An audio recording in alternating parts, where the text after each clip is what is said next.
This is J. Krishnamurti's first public talk at Rajghat, 1981. I'm sorry to sit on a platform, but sitting on a platform doesn't give him any authority, just for convenience.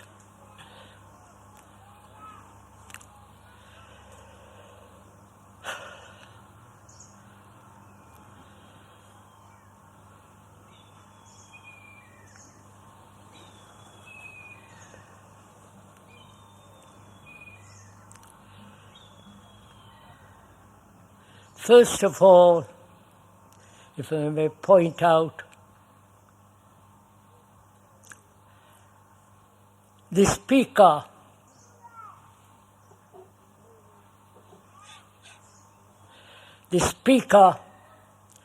in no way is instructing you or trying to convince you of anything, to any belief, to any ideal, to any conclusion. But we are talking over together the many human problems. Human problems are common throughout the world. It's not specially restricted to this country. The human problems are very complex and needs a great deal of study, understanding, and inquiry. And together, you and the speaker are going to examine freely, objectively, without any personal bias, into what is happening in the world. Together. You're not merely listening to a series of talks, just a verbal communication, but rather that together, these 4 days, we are going to look very carefully, objectively, into the society in which we live, the politics, the corruption throughout the world, and more so in this country, and into all the religious superstitions, mostly gibberish nonsense. And together, let us look into it. You're not just listening to the speaker, translating some words, some ideas, but what the speaker is saying is talking about you as a human being, not as an Indian, but as a human being who is going through a great deal of trouble, who is unhappy, miserable, in all that's going on in this world, ridden with sorrow, anxiety, loneliness, a sense of utter despair when you observe all this. That is the condition of human being, right throughout the world. Whether you go to America, Europe, or even Russia or China, this is the state of man. And we are together looking at it, examining it, not from any particular point of view or from any conclusion or idea. We are looking at things as they are. What is going on? not what should happen, which is nonsense. They're just a supposition, an idea, but examine exactly what is going on. That which is, not that which should be, because that which should be has no meaning. Because what is must be transformed, must change, must bring about a radical transformation. That's what we are concerned. Not with ideals, not with beliefs, not with some religious conclusions, but we are together going to examine the whole human problem.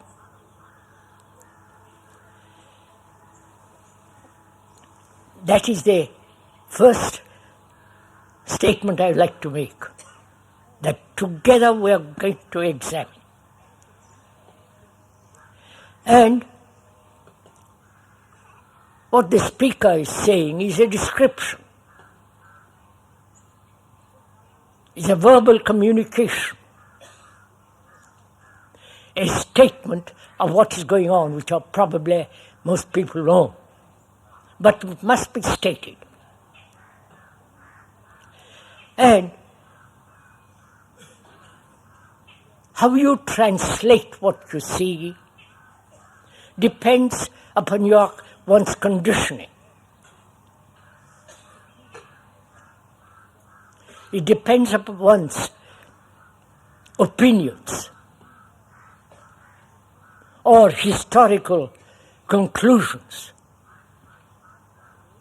If one could put aside all those conclusions, opinions, evaluations, but just to observe, as you would observe the tree, you can cut down the tree, but just to see it as it is. Let's find out together what we mean by intelligence.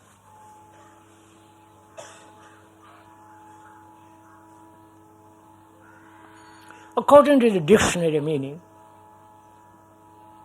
is able to collect, recollect, gather a great deal of information about any subject or about one's own life. And after gathering all the information as possible, objectively, not merely subjectively, but from the outside, move inwardly. And to be able, after having gathered all this objective as well as inward information, to act skillfully on that is intelligence. That is, look at the world as it is. The wars, the gathering of instruments of war, the atom bomb, the neutron bombs, which all the scientists throughout the world are sustaining it, multiplying it, encouraging it. All the people who are against it, 250,000 people have just met in Europe to demonstrate against these neutron bombs. And on the other hand, you have all the countries encouraging neutron bombs. So they're all preparing for war because of nationalism, which is really glorified tribalism, the economic division,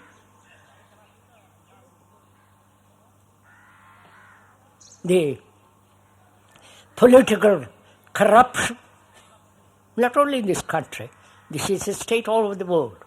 Perhaps it's more so in this unfortunate country. And there is tremendous religious division. The Catholic group, the Protestant group, the Hindu group, the Chinese and so on. This constant division, not only socially, but family against family.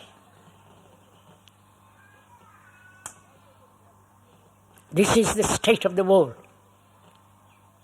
Neither the politicians, nor the scientists, nor the philosophers, nor the economic experts have been able to solve our human condition. This is also an obvious fact. And we always have looked for leaders. A great statesman, or a great religious leader, or expert in economics who will save us all from our misery. And all the leaders throughout the world have led us where we are.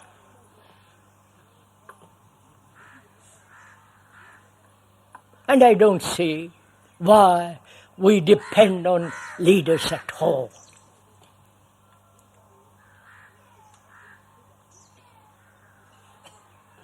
Do please consider what the speaker is saying. Don't just say, reject it. Let us together find out what to do about all this. Not theoretically, not as some idealistic conclusion according to which one will act, but taking things as they are.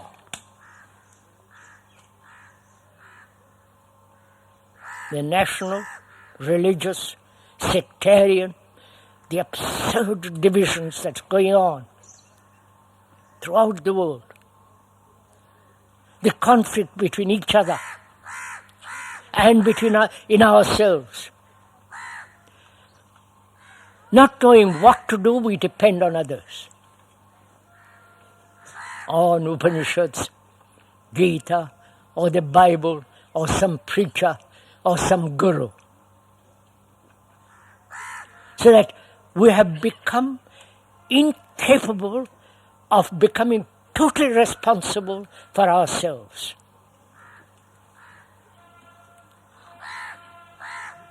We depend on others. That has been one of the miseries in this country.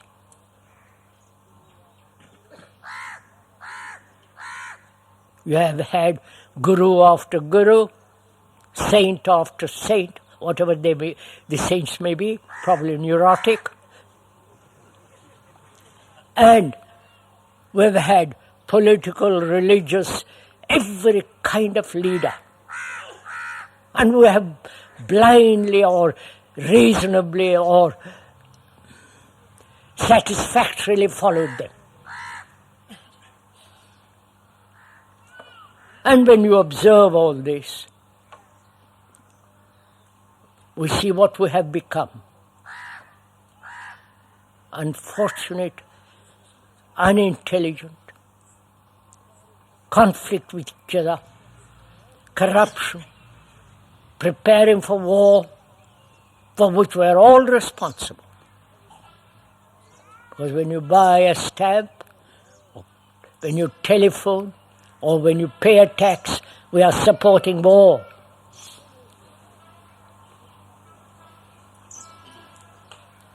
Apparently, this country, which has talked a great deal about non-violence, which is nonsense, has bought millions and millions worth of armaments from abroad. And the other part of the world is also preparing the same thing. You understand all this? So, having described the state of the world, and the state of the world is produced by man, by you, by the speaker, by each one of us. Because society is human relationship, not some abstraction, not something that you have to do something out there, but it is a human relationship that has produced this society. This society which is so mad, so corrupt.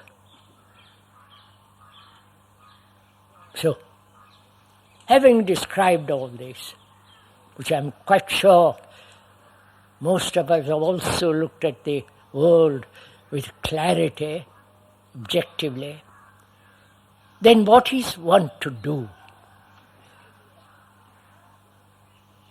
Now, not in 10 years' time.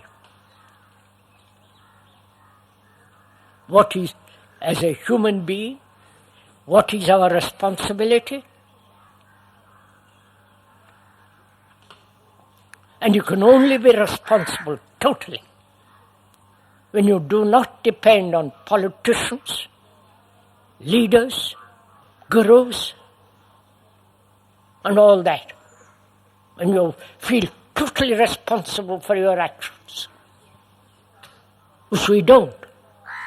Religiously, we have some kind of conclusions, karma. We say, well, past life, or blame environment, or blame the politicians, and so on. We never, under any circumstances, take responsibility so that we act correctly.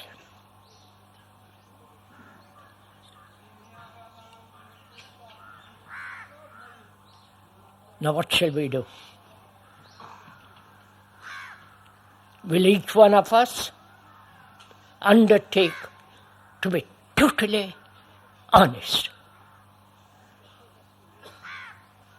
Absolutely say what you mean and stick to it. Be totally integrated. Because if we cannot, we are going to bring about great disaster.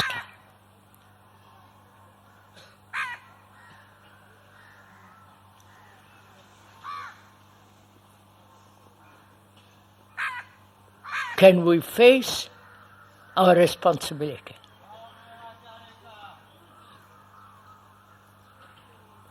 Not theoretically, not in any sense of abstract thinking, but actually, will each one of us undertake to be absolutely, deeply, profoundly responsible for all our actions? That's the first thing.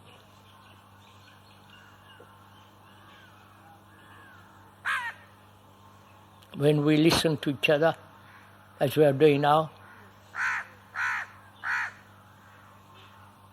can we undertake for ourselves to live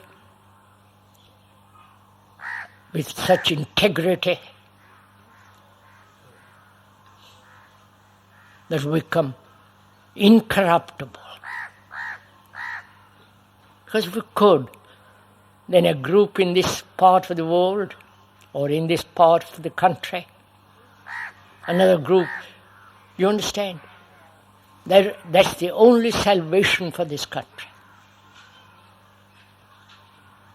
Not your present religion, which is nonsense, massive superstition, nonsense. But to have a religious mind, which is totally different from belonging to some religion, so to some sect, to have a religious mind. We are going to inquire together what is that religious mind. Because only religion in the right sense of that word, which will go into presently. It's only a religion, not the religion of the Hindus or the Christians or the Buddhists, but the real discovery or the understanding of what truth is, which depends on each one of us, not on some so-called enlightened people.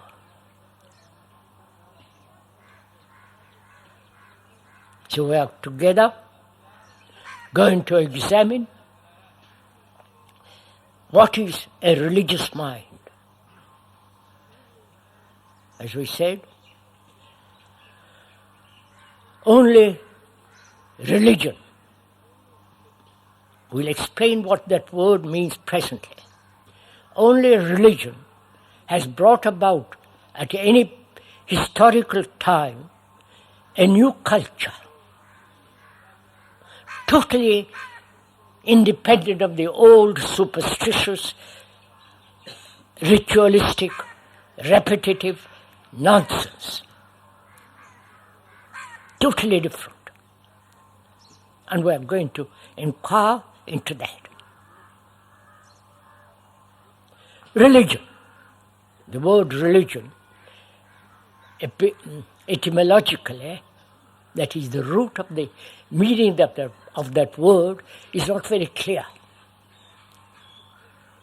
We have, each one has his own religion, or pretends to have his own religion, or depends on some tradition, some orthodoxy.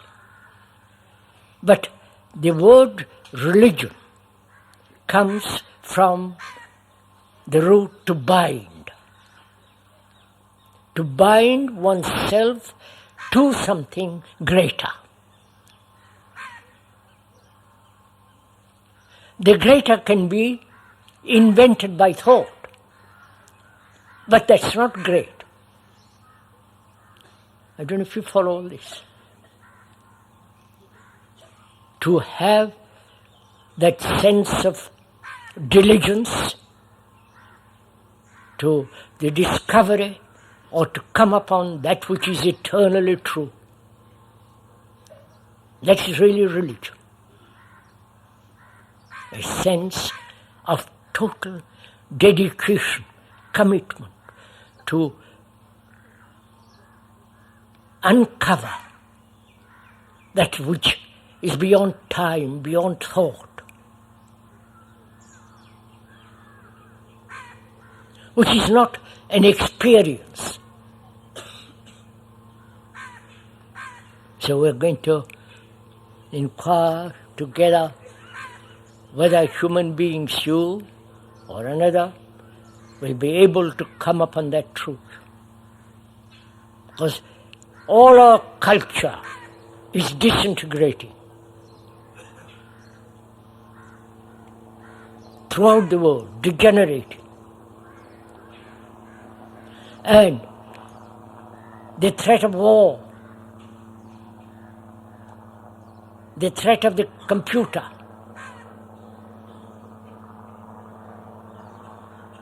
you do not know if you understand what the computers are doing to our mind, or we're going to it.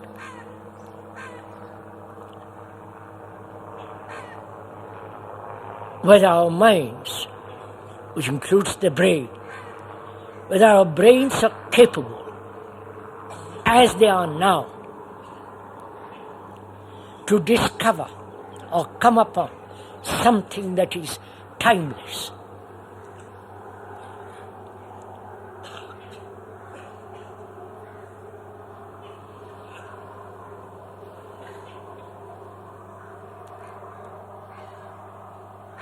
Are you, if I may ask most respectfully, depending on the speaker to tell you what to do? Or we're capable of thinking out together what to do, what kind of freedom, which is absolutely necessary to find that which is beyond time. So we have to inquire first into what is not only religion, but what is thought, what is thinking.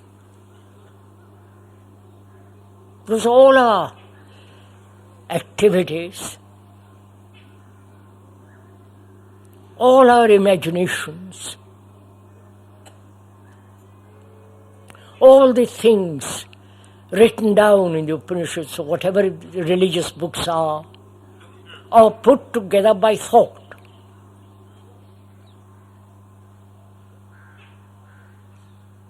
The architecture,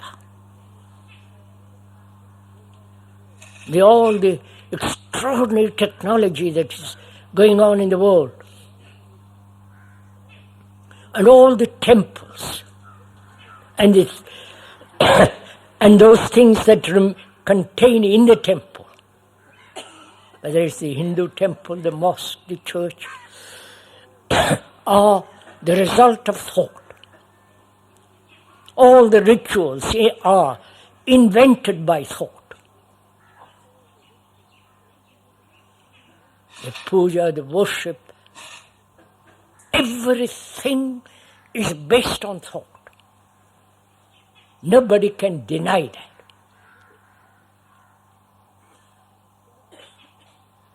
So to inquire together what is thinking, what is thought, upon which we depend. All our relationship is based on thought. All our political structure is based on thought. The economic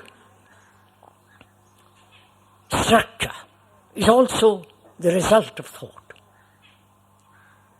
Our national divisions are the result of thought. See, we've always inquired about the external things, but never asked ourselves, what is thinking?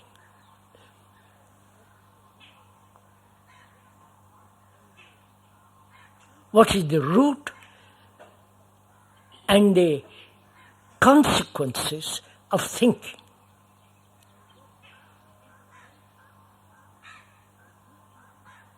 Not what you think about, but the movement of thinking. Thinking itself, not the result of thinking, or thinking about something, which is different from the inquiry into what is thinking itself. Right? Are we together in this question?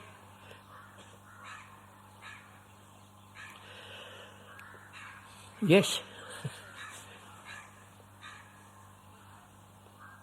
I wonder if we have ever asked ourselves, what is thinking?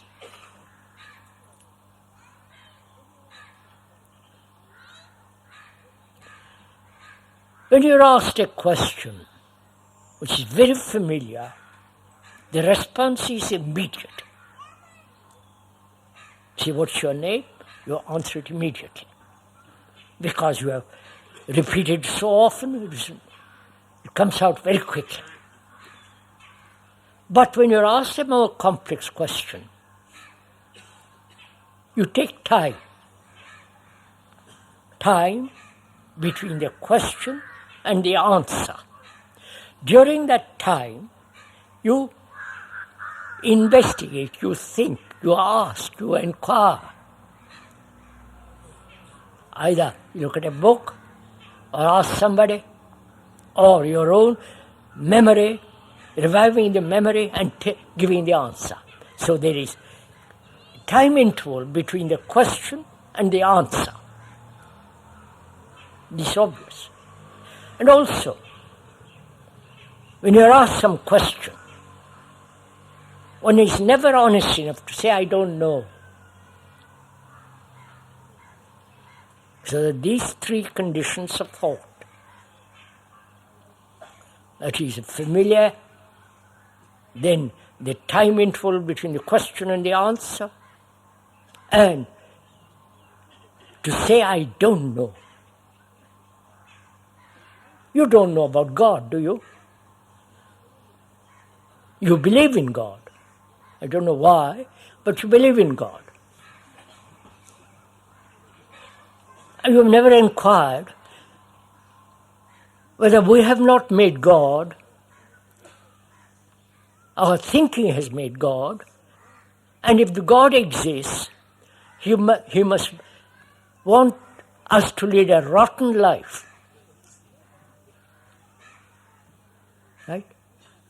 We never say, I don't know. That's much more honest. Makes your mind clear. So we have to go into this question of what is thinking, what is thought, the beginning of thought, the movement. If one is at all aware or observing or inquiring into the nature of thought, to see the first movement of thought. We'll go into all this presently. So we first must inquire into what is thinking.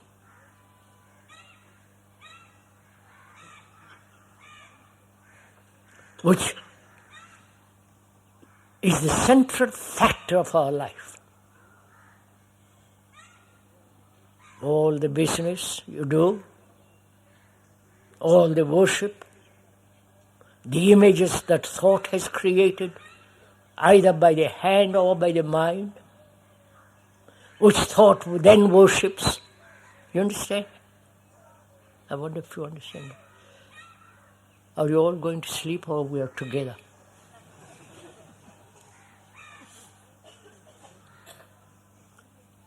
You understand? Thought has created the image you have put in the temple.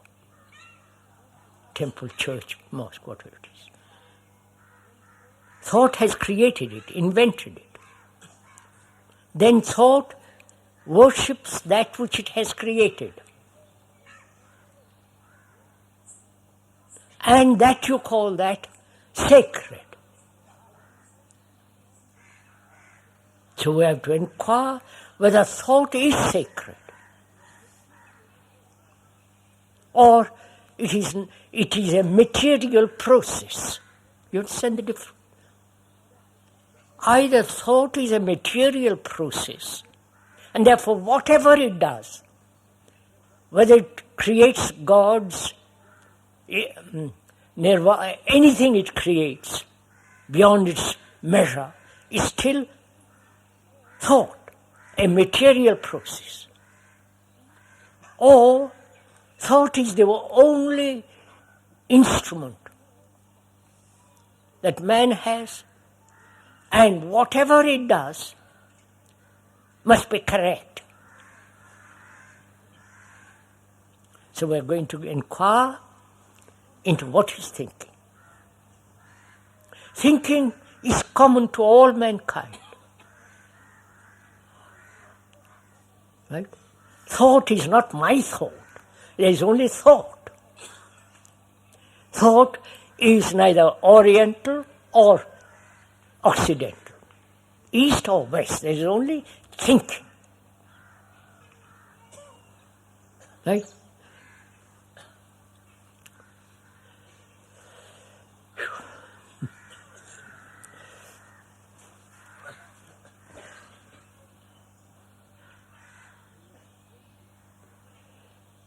Well, now we'll explain what thinking is. But the explanation is not the actual awareness of how thought arises in yourself. The speaker can go into it, describe it, explain it, but that explanation is not your own understanding of the origin of thinking. If that's clear, that the description is not your actual discovery, but through explanation, through verbal communication, you yourself discover it, which is far more important than the speaker explaining. Right? Are we clear in this matter?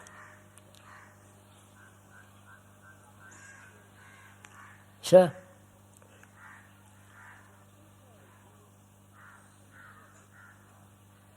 The speaker has been accused of collecting a lot of teaching. He's written a great many books, unfortunately.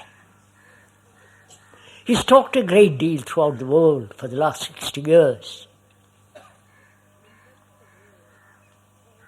So they have invented a word called his teachings.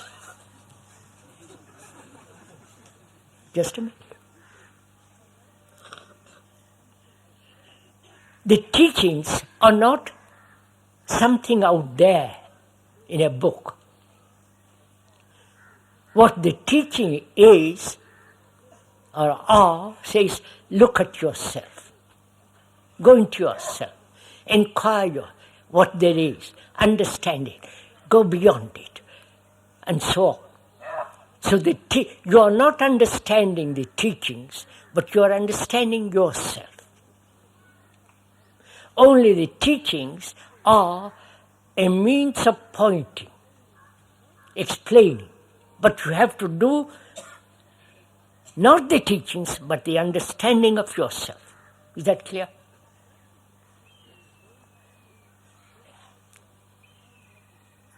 So please don't try to understand what the speaker is saying, but understand that what he is saying is acting as a mirror in which you are looking at yourself. When you are looking at yourself very carefully, then the mirror is not important. You throw it away. Right? So that's what we're doing.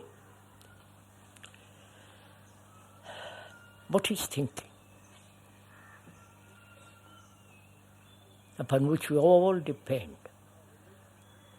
for our livelihood, in our relationship, in our search for something beyond itself. So that it's very important to understand the nature of thought. First of all,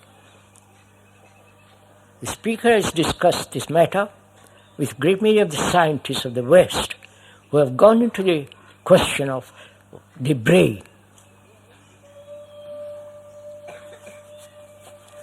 We are only using a very small part of the whole brain. You can observe this in yourself, you've gone into it. That's part of meditation. To find out for yourself whether the whole brain is operating or only one part and a very small part.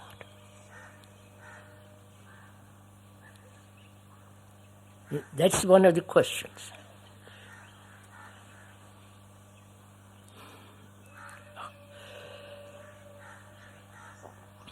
Thought is the response of memory. Memory has been stored through knowledge. Knowledge is gathered through experience. That is, experience, knowledge, memory stored in the brain, then thought, then action. From that action you learn more that is, accumulate more experience, more knowledge, and so stored more memory in the brain, and then act. From that act, learn more. So this whole process is based on this movement: experience, knowledge, memory, thought, action. This is our pattern of living, which is thought. Is that clear? There is no dispute about this. We gather a lot of information through experience or through others who have experienced, stored up this knowledge in our brain from which thought arises and action. Man has done this for the last 1,000,000 years, caught in this cycle, which is the movement of thought. Right? And within this area, we have choice. We can go within this area from one corner to the other and say, this is our choice. This is our movement of freedom. But it's always within this limited area of knowledge. Right? So we are always functioning within the field of the known. Right? And knowledge is always accompanied by ignorance, because there is no complete knowledge about anything. Right? So we are always in this contradictory state, knowledge and ignorance. So thought is incomplete, broken up, for this reason that knowledge can never be complete. So thought is never complete. It's limited, conditioned. And thought has created 1,000 problems for us.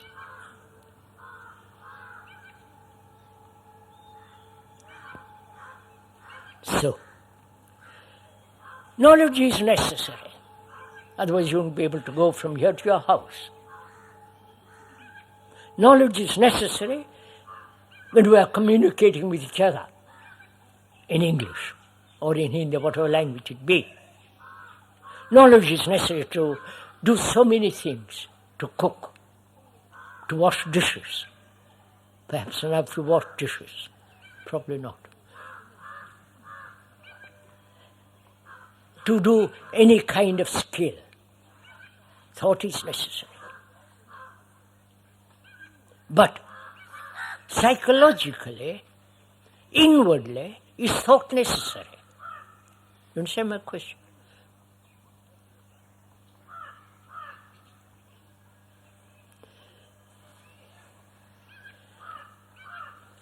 Please, one must understand this question very deeply. Not what the speaker is saying. The speaker is only indicating. He's acting as a mirror for you to look at yourself, to look and find out the origin, the beginning of thought.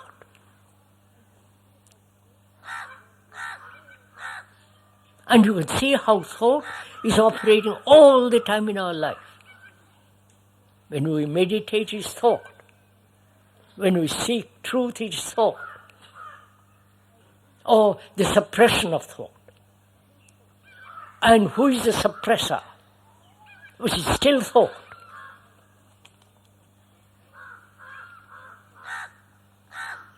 And so, man, through millennia upon millennia, has been caught in this pattern.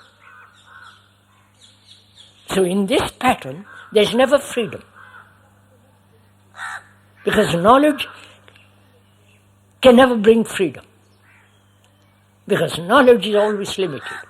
I wonder if you see all this. And you need absolute freedom to find that which is eternal. Obviously. Freedom from all attachment. Which means from all knowledge. I wonder if you see it.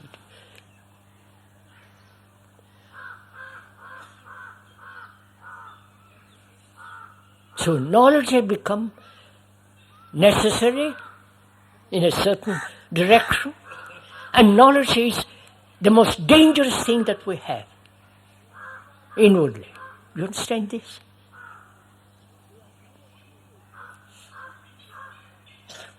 We are now accumulating a great deal of knowledge about the universe, about the nature of everything. Follow? Scientifically, analytically, archaeologically, and so on, so on. We're collecting infinite knowledge. And that knowledge may be preventing us from acting as a total, complete human being. So that's one of our problems. That is,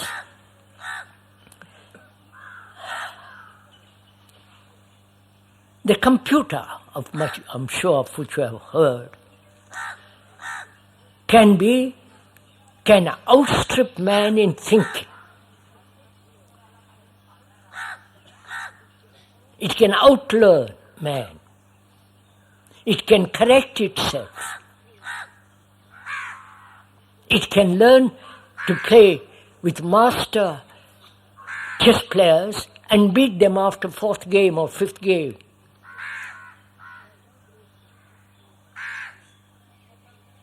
They are now working out, because we have talked with some people who are super experts in this computer business, in California and other places. They are now trying to find out, and they are creating it, it's coming within the next few years, the ultimate intelligent machine. You understand all this? The mother computer can create its son. The son is better than the mother. And the son is still better than the father. So they are now inventing, discovering ultimate intelligent machine, which is the computer, which will beat man in every way. It can write music, not like great musicians. It can invent gods. It can invent philosophy. Please don't, it is taking place now, not in future. It is happening now.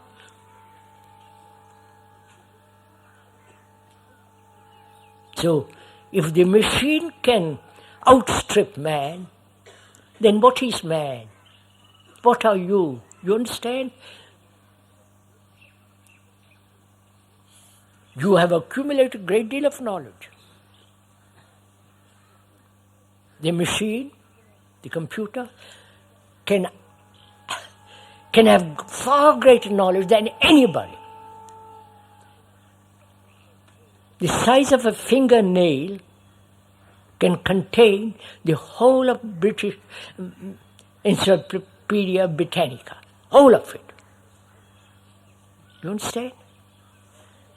So what is man?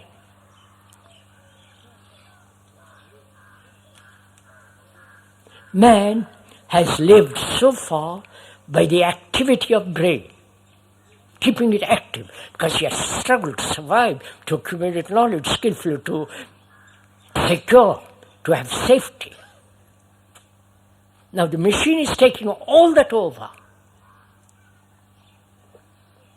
And what are you? The machine, the computer, with the robot, is building motor cars. The computer tells the robot what to do, and the robot does to turn on the screws or whatever it does. And when the robot makes a mistake, the computer corrects it, and the robot goes on. You understand all this? So what has become of man? What is the future of man?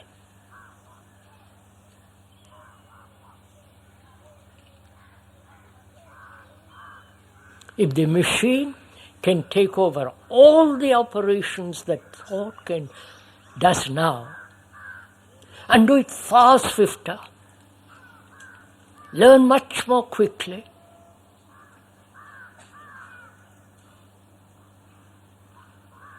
complete, follow everything that man can do, except, of course, look at the beautiful evening star alone in the sky and see the beauty of it.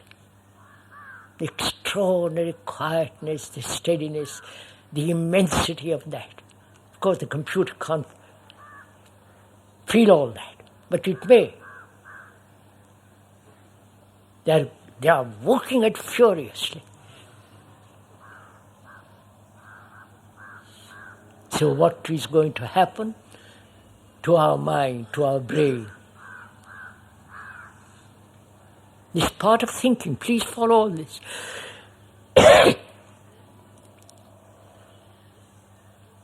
Our brains have lived so far by struggling to survive through knowledge. And when the machine takes all that over, what's going to happen to it? There are only two possibilities. Either he commits himself totally to entertainment, outwardly, football, sports, every form of demonstration, or religious entertainment. She's going to the temple, all that stuff, playing with all that stuff. Or he turns inwardly. Because the brain has infinite capacity. It's really infinite.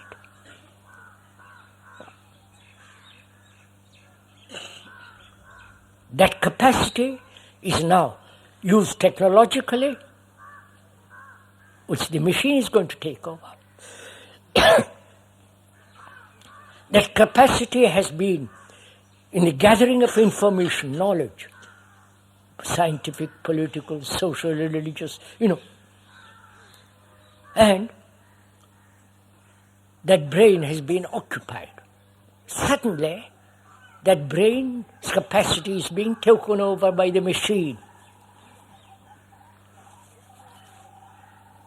And that capacity taken over by the machine is going to wither the brain. You understand? I wonder, if I don't use my arm all the time, it will wither.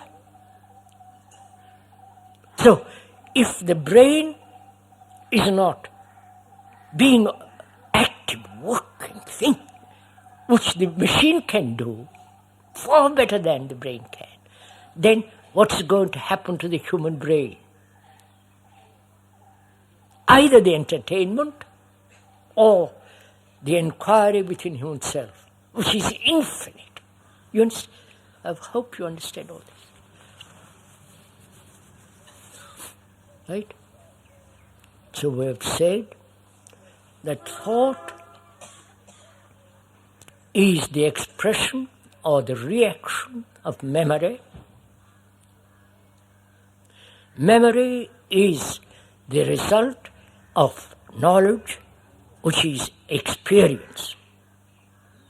In this cycle, man has been caught. In this area, it can invent gods, it can follow anything. And the machine has taken that over.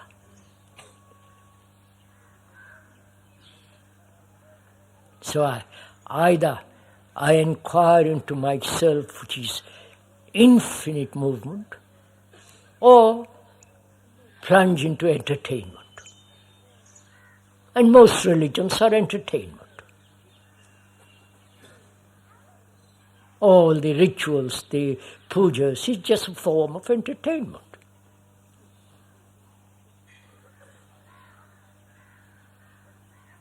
So we have to inquire, what is religion?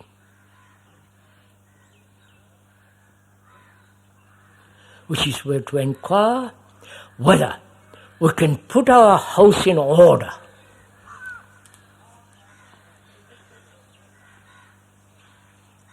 Our house, you understand? Not the house inside us, the structure, the struggles, the pains, the anxiety, the loneliness, the desperation, the aggression, the suffering, the pain, all that is such tremendous disorder in us.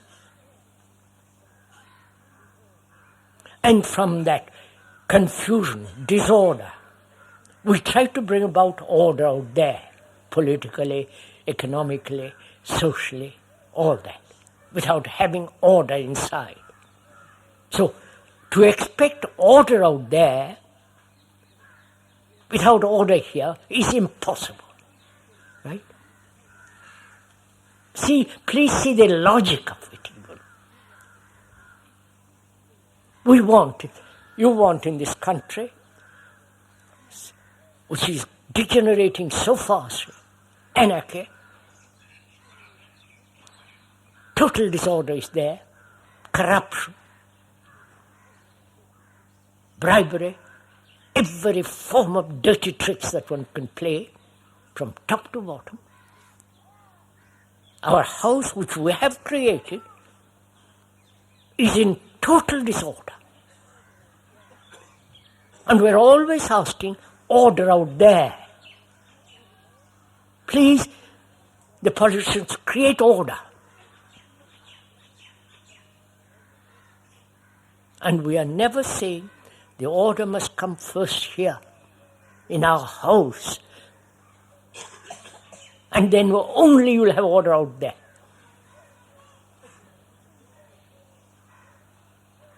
Right? This is logic, please. Simple, sane, intelligent logic.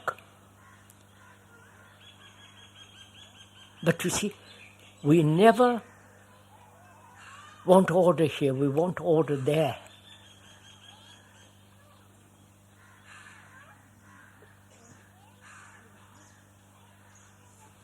And we have lived that way.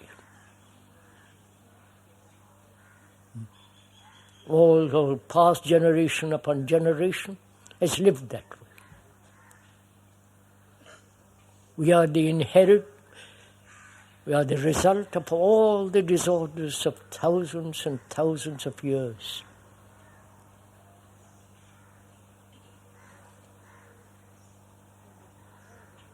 And can there be order in us?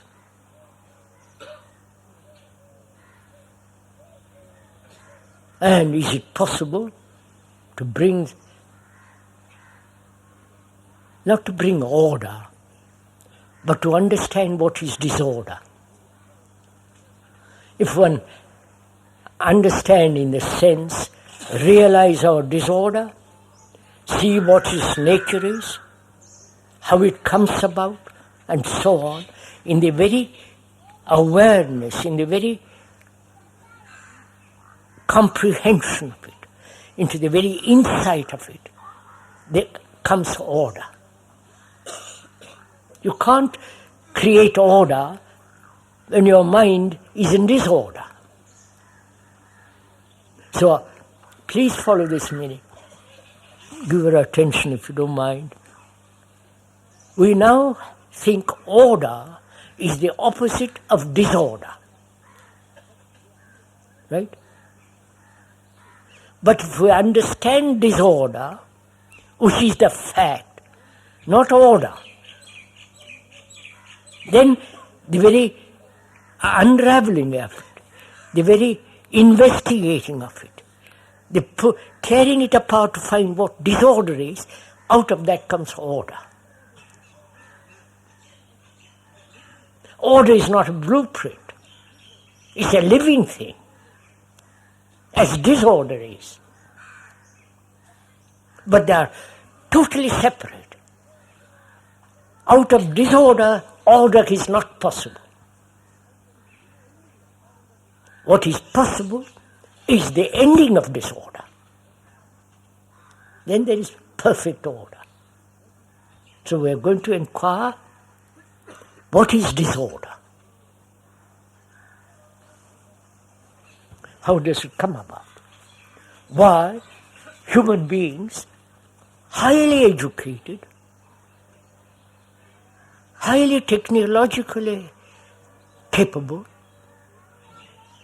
has conquered the earth and the space and then everything was extraordinary, and yet he lives in total, complete mess in his life. So, what is disorder? Go on, sir. Why your own life, if I may take that, why your life is in disorder. What is disorder?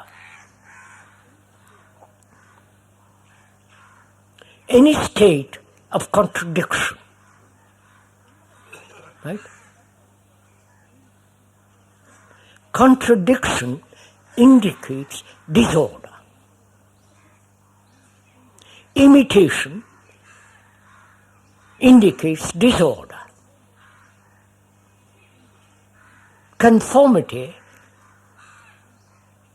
is a state of disorder. Right? That is where there is division between, please listen to me, between what is and what should be is a conflict, right? Where there is conflict, there must be disorder. Like two set of people calling one group Hindus, the other group Muslims, the division must inevitably create disorder. Right? So, there is only disorder, not we are seeking order. You see the difference? I am in disorder, if I am. I don't understand what is order. How can I? So it's out of my perception. I'm only concerned with disorder. Look, I'll put it on the other way. In this country, you have talked a great deal about non-violence, right? Right? Of course. You have spread that philosophy all over the world. Politically non-violence, etc., etc. Non-violence is an absurd idea. It doesn't exist.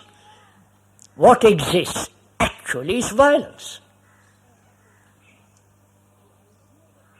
And the ideal of non-violence is not a fact. What is fact, what is actual, is violence.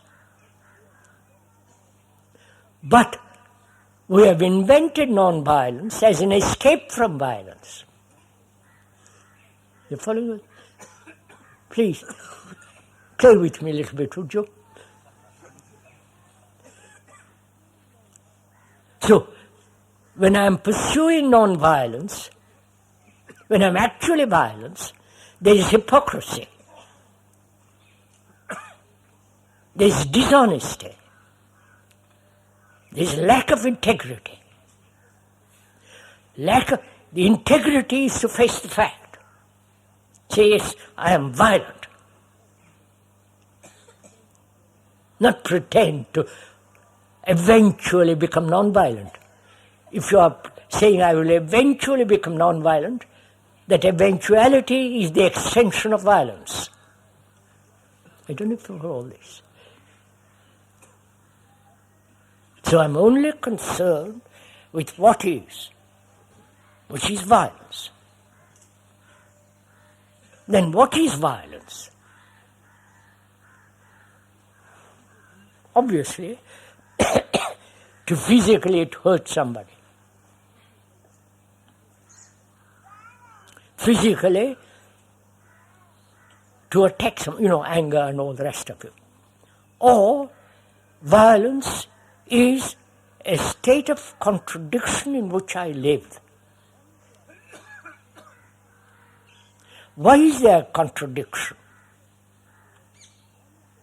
Contradiction exists only when I do not accept what is, but always wanting to be what is not. So, I've invented duality. I don't know if you follow all this. I'm never concerned with what is, but I'm always concerned about what's not. So I have this ridiculous duality in me. And I preach about duality, talk about duality, and, write philosophically, all the rest of it. But the fact is I'm violent. That's only reality. Now, to what is violence? Not only verbal, not only hurting somebody. War is a violence. It's the most greatest disaster that can happen to man. The brutality of the terrible things that are taking place when there's a war. And the division between people. Hindus, Muslims, Christians, follow the Arab and the Jew. So where there is division, is law. There must be conflict. And if I'm only dealing with facts, with what is actually happening, there is no duality. I wonder if you understand.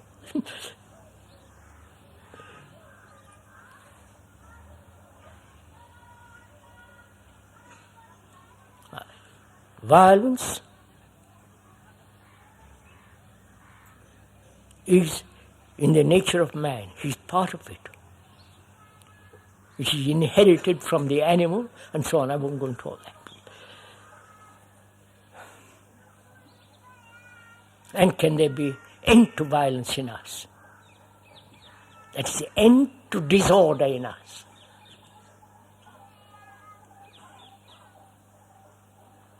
So that we live in complete, total order. Then our society will be in order. It's not the other way around. Communists have tried, saying, create the environment rightly, then the man will be right.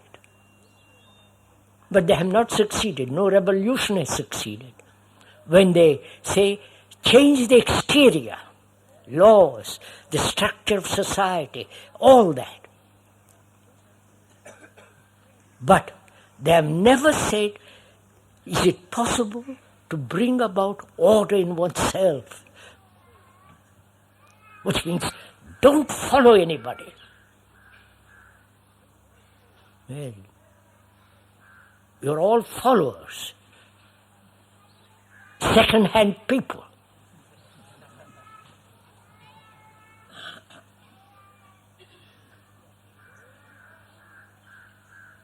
Therefore, you're always seeking leaders. And we have had 1,000 leaders, religious and otherwise. And at the end of all this, where are you? In the same mess as you began. So, can we totally disregard absolute leaders and we become the leader ourselves in ourselves? We are both the teacher and the taught. You understand all this? Which means we are learning.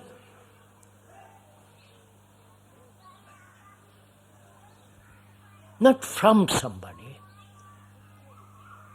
But we are learning not merely from books.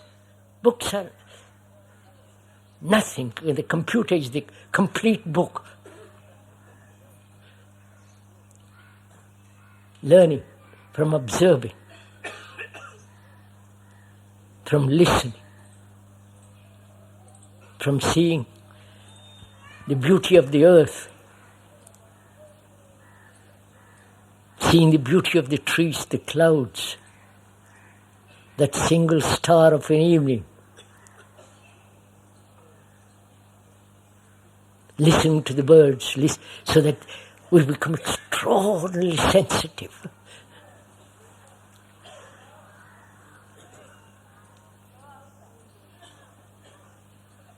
Now, all your religion says, suppress senses, right? Suppress the reaction of the senses. We are saying quite the contrary,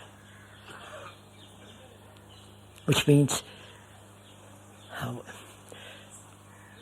that the awakening of all the senses, not a one particular sense, so that when there is total reaction of all the senses, when you see the tree, when you look at that tree with all your senses, there is no center from which you are looking. When there is a center, which is the ego, the me, the self and all that, the super self, the super consciousness, is still the self. When there is that self, you cannot look at the beauty of a tree. Right? So, to bring about naturally, without the effort or search for the order, we must understand what is disorder, which we've gone into slightly, which is to understand our relationship, not only to nature, the trees, the rivers, the birds, the relationship to all the beautiful, extraordinary world in which we live, but also to understand the relationship between each other, man and woman.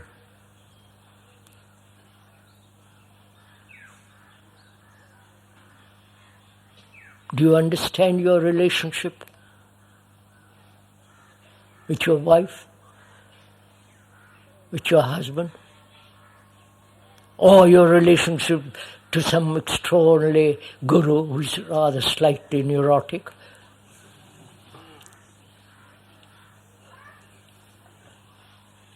Have you ever looked at your relationship to your children?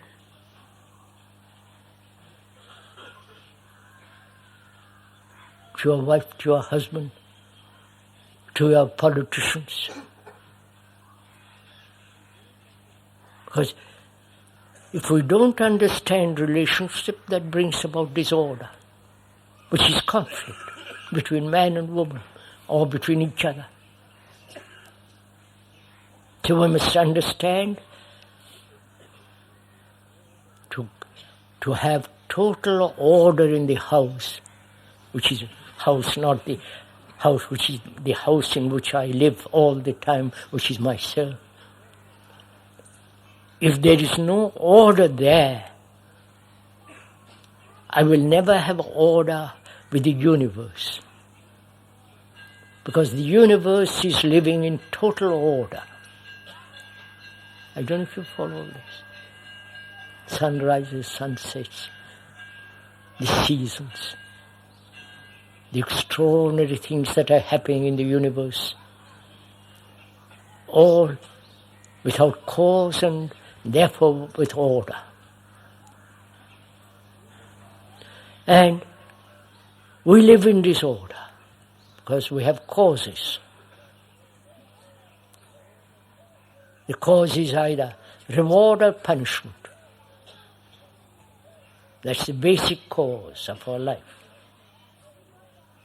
I'll do things when I'm rewarded, or when I'm punished. Right? When the train engineer or the engine driver arrives 2 hours or 7 hours or 10 hours late at every, you know all this. That's disorder. He's utterly, totally irresponsible.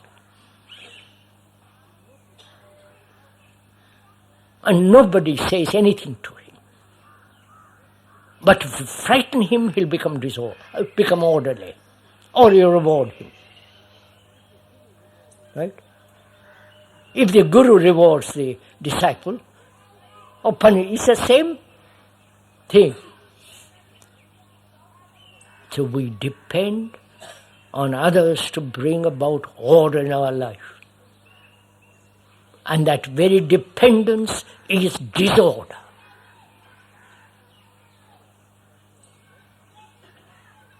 Because we are then not responsible for whatever we are doing.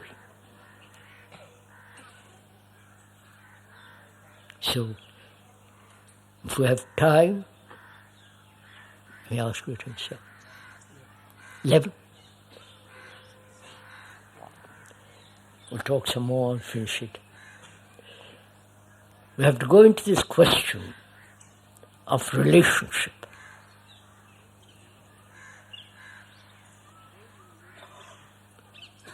The way we live in a family, married, husband, wife, children, their education. I don't know if you realize what's happening in this country about education. Getting worse and worse and worse. The so-called educated need education.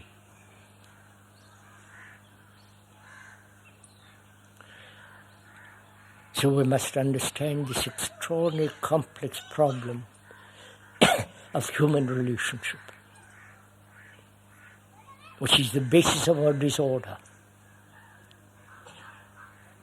And we try to escape from relationship of any kind by becoming monks or become a hermit, this or that. We have never resolved this question of relationship in which there must be perfect order. So what is relationship? Don't think it out. We're talking it over together as two friends. Right? I'm not preaching to you, I'm not telling you what to do. That would be terrible. But together we are looking at it. Have we a relationship with anybody?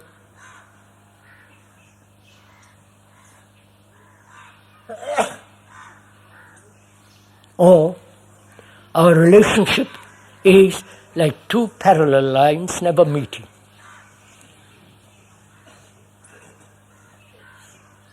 Except perhaps in bed.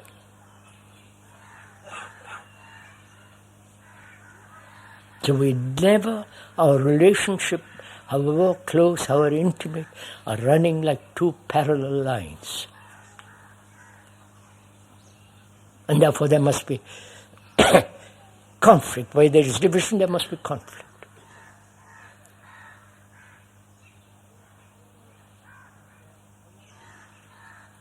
And so our house is in disorder. You may escape to the Himalayas, to a cave, to become a monk, or this or that, but you're always in relationship with something. You can't help it. You can't avoid it. It's there. It's part of life. And you can never escape from it. So we have to understand it, go into it, which we are trying to do now. What is relationship? Can a man pursue his particular ambition, his aggressiveness, his own desires,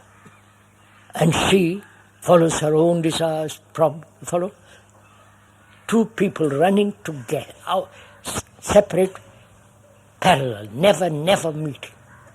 Is that relationship? Please, sir, go into it. Don't sit and answer it. Find out.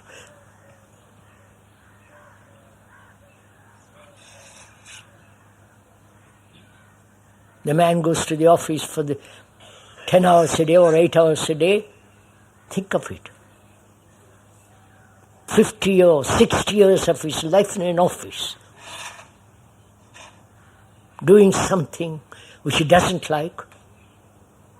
Or if he likes, he becomes more and more proficient, more and more ambitious, climbing the ladder of success in one direction. Comes home and tries to be quiet, gentle. You follow? And the wife pursues her own ambitions, her own ends. You see all this. You see it in every family on earth. And how can there be order in the house?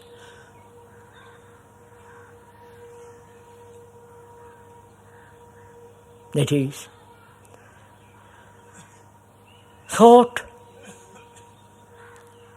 in relationship, please follow, thought in relationship can only bring about disorder. Because thought creates the image about her, and she creates image about you. Right? And these two images have relationship, which is just having a relationship in the air somewhere.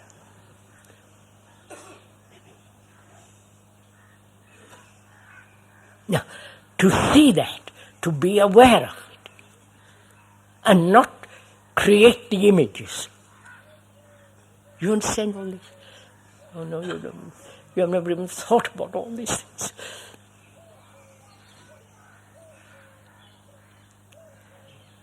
She says, we have become so used to something that's dreadful.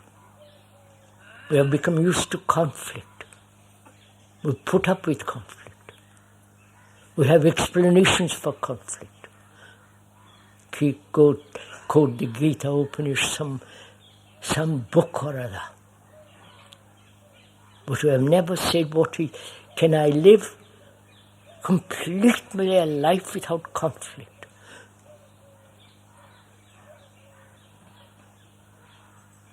And you can find out the truth of that matter in relationship,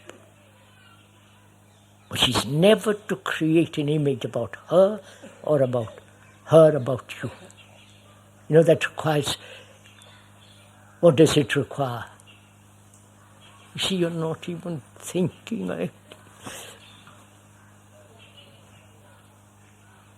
So, if I say I love you, do you create an image about it? Or do you say, why do you love me? Do you want something from me? You want my money, my body, my companionship, my encouragement? Is that love?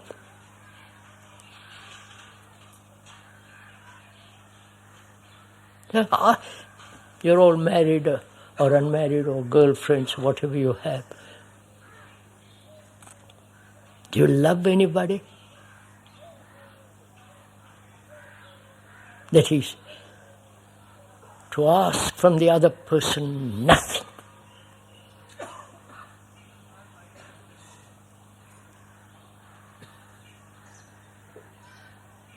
Neither the body nor the emotions, something from her, nor intellectual, romantic dependence on each other. So we have to inquire whether love has a cause.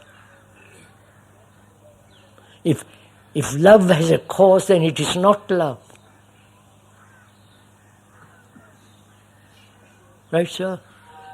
I know you agree, you said yes, quite right, but don't live it.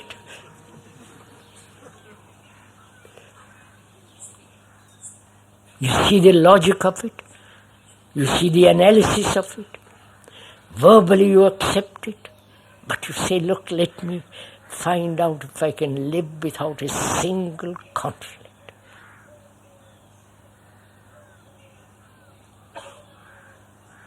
Which can only come about when you don't depend on punishment or reward. If you are absolutely integral, completely honest with oneself. But that is far from most people because we're always wanting something from somebody.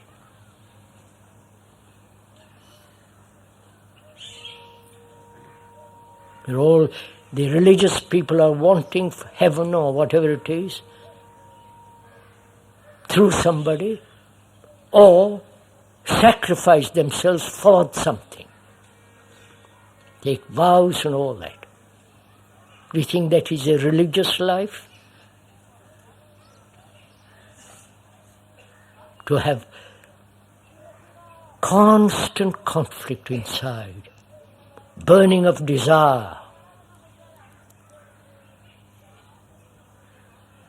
Says, do you realize we are tortured human beings? In action, in skill, thought, in relationship. Thought is there. Is thought love? Oh, you don't ask all these questions.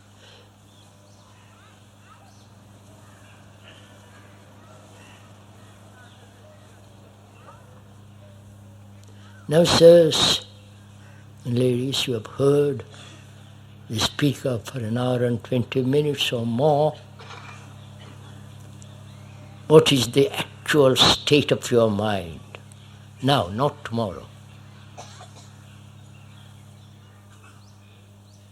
Just heard the words, the description, the analysis, and the logical conclusion, and remain there. Or one has become aware of oneself, aware of one's own condition, and whether you accept that condition.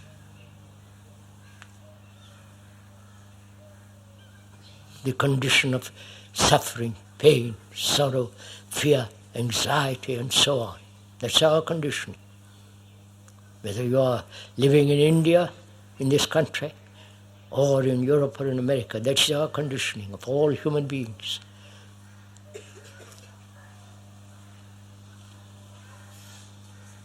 And especially here in this country, where there's such disaster, anarchy almost going on, it's our responsibility to see that all this ends in ourselves first, not out there. That we say what we mean,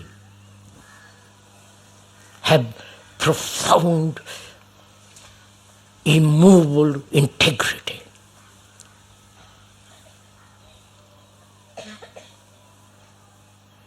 So that we can all, some group here can be completely that. Then perhaps we'll be able to change the outward structure of society. Right, sir.